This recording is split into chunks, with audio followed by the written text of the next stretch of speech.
So Lyra and Callista are packing gifts.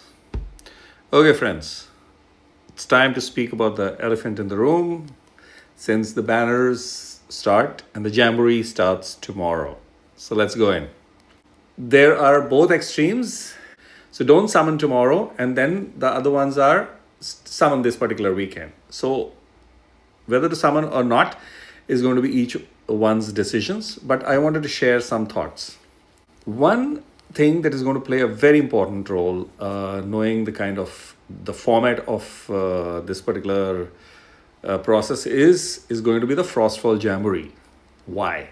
It cannot be disregarded or overlooked in any way because it is going to be starting from tomorrow all the way till 25th of December. So it's going to have things happening every day till the last day. And there are a host of things that are available through it in the form of gifts from the shop and so on and so forth. Anybody who wants to know can actually go in here and look at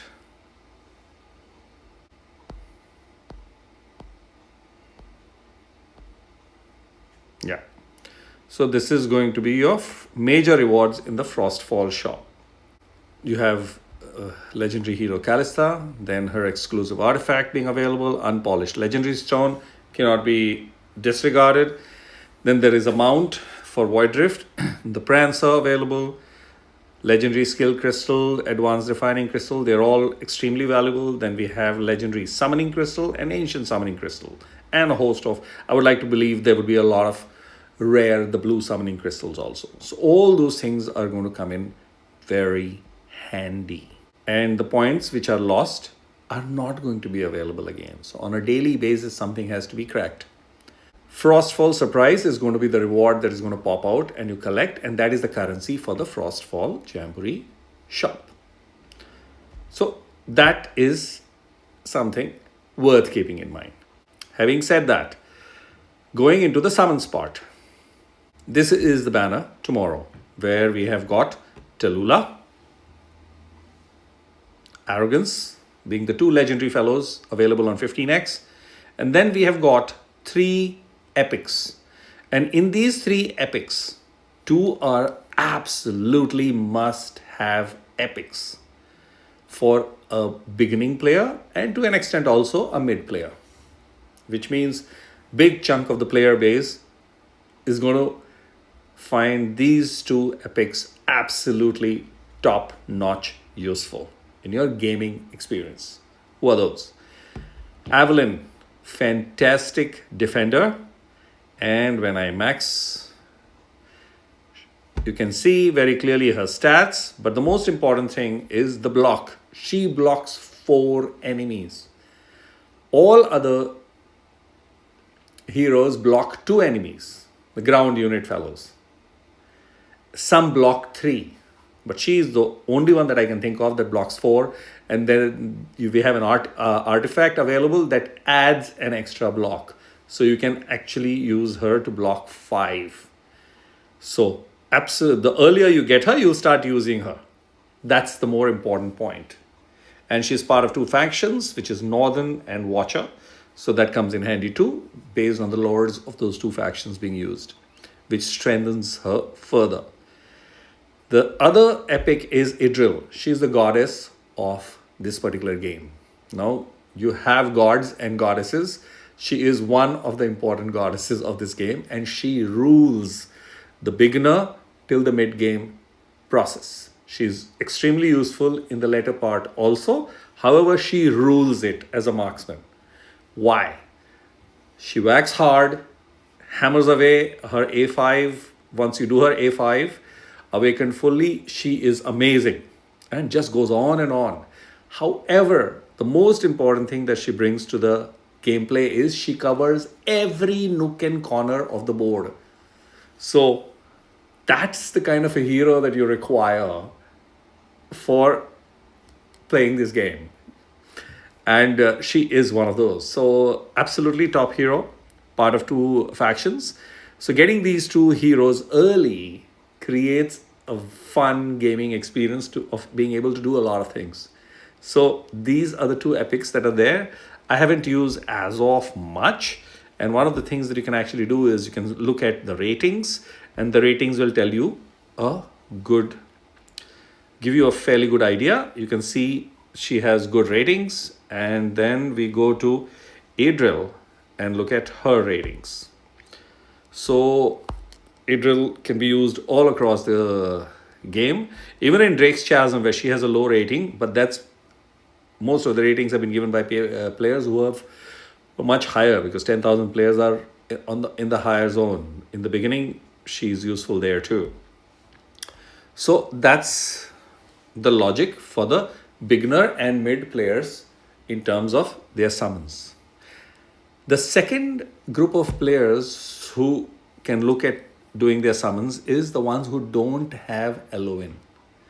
So Talula is not an exact copy of Elohim, but to an extent is useful cousin of Elohim in most sense. You can also look at her reach. So the area that she covers is an extended one. Like Farsi, she covers a wider area. And then we have got this hero that is absolutely, how can I forget his name? But Vortex, also hollow. So you have that particular benefit of a much wider coverage. So Talula comes in handy. I'm not very gung-ho of getting Talula right at this very moment, though I would be very happy to get her.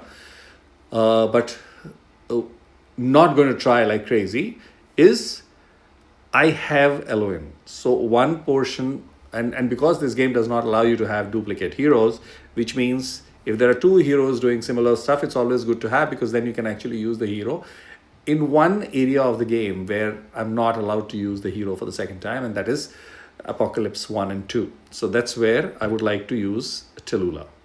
But that'll happen when it happens. So she's part of the Piercer, so one faction. Arrogance, top hero. Everybody has spoken, and I will say at any stage of the game. Obviously, if I'm saying top hero at any stage, which means beginning and medium is already covered in that, because he's a top hero for even end game, end stage. So that comes in really handy. And when you look at his range, he has an extended range, and he whacks both ground as well as flying units really hard. So Arrogance is a hero that's worth picking up, and you can see the amount of 5 he has got, and his lowest is 4.7 in AoE DPS arena, where also he's handy, but then there are other crazy fellows. So this is gold standard of rating that he has. So he is totally worth it. So whichever player you are, if you don't have Arrogance, this is the banner that you have to pull to get Arrogance, and then take things forward from there.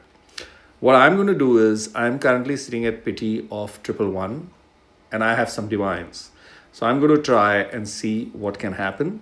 And if I can snag Talula, great. Otherwise, I will keep things nice for the subsequent one. That's that. Because I have quite a few healers, so adding a Talula is not an absolutely burning requirement for me. But that's a call that each one has to do according to your roster. So that's the normal, regular summons for this weekend, which starts tomorrow. Then we have got the special ancient summon, and that's where we have god of this particular game, that is Praetus. Now Praetus, if you have, just sit back and chill, hold on to those ancients, because we know what all is coming subsequently. Unless you have too high a number, then obviously I'm not speaking to you, because you can do whatever you feel like. But I'm talking about the beginner and the mid players. I'm not talking to the end players, because they already have a fair idea and their strategy already in place. Like example me, I'm not dependent on content creators for my strategy. For some information here and there, I might look, because I don't go digging around, and I'm happy if somebody else is digging around and making a YouTube video. But from the strategy perspective, I don't depend on that because that's the journey that I have chosen within this game. So I dig and find my own way. You can also look at Praetus's rating, again top notch. The lowest is 4.8, which shows that he is useful across every part of the game, and that is already saying a story by itself. So worth getting, get Praetus.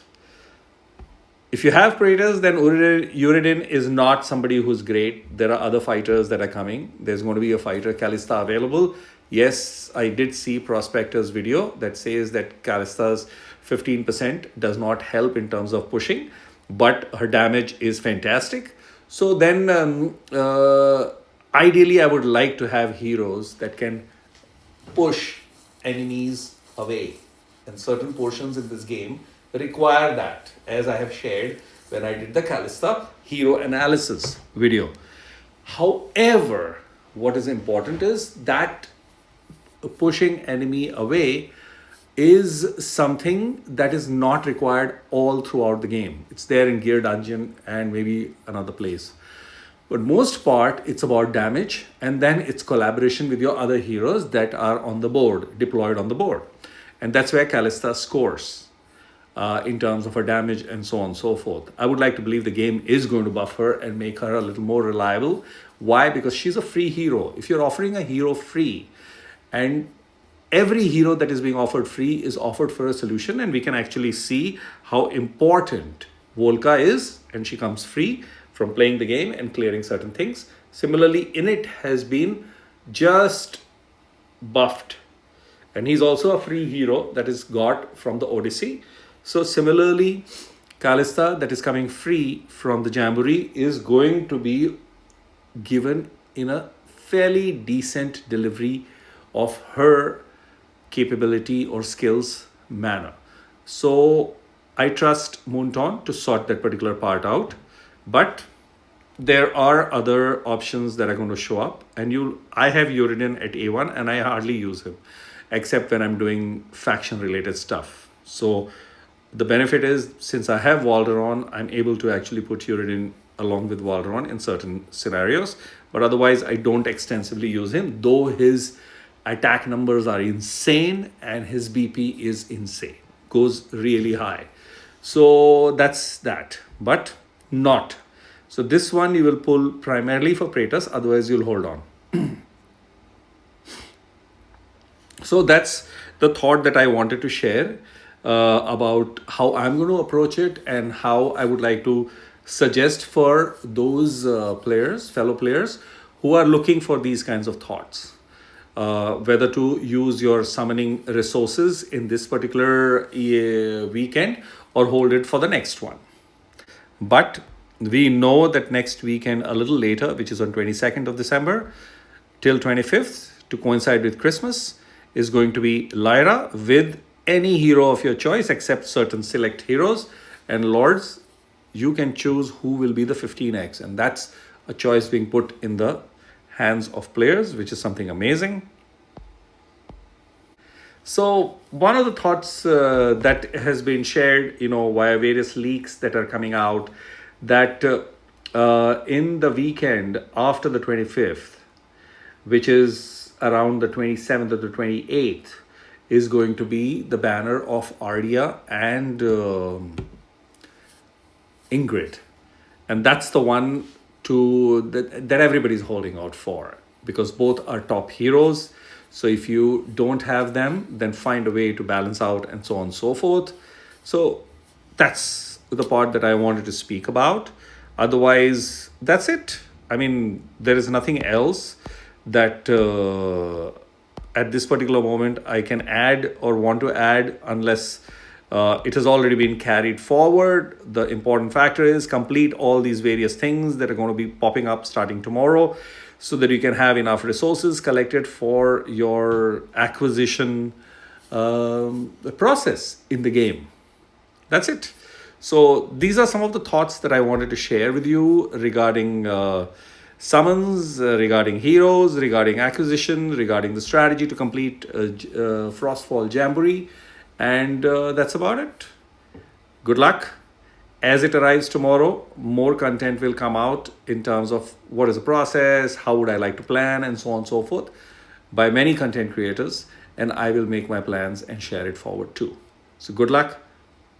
Don't rush in to use all your resources, but then also it depends on which level you are as a player. And as if you're a new player, you will still get these heroes subsequently because they all come into the summon pool. So that's that.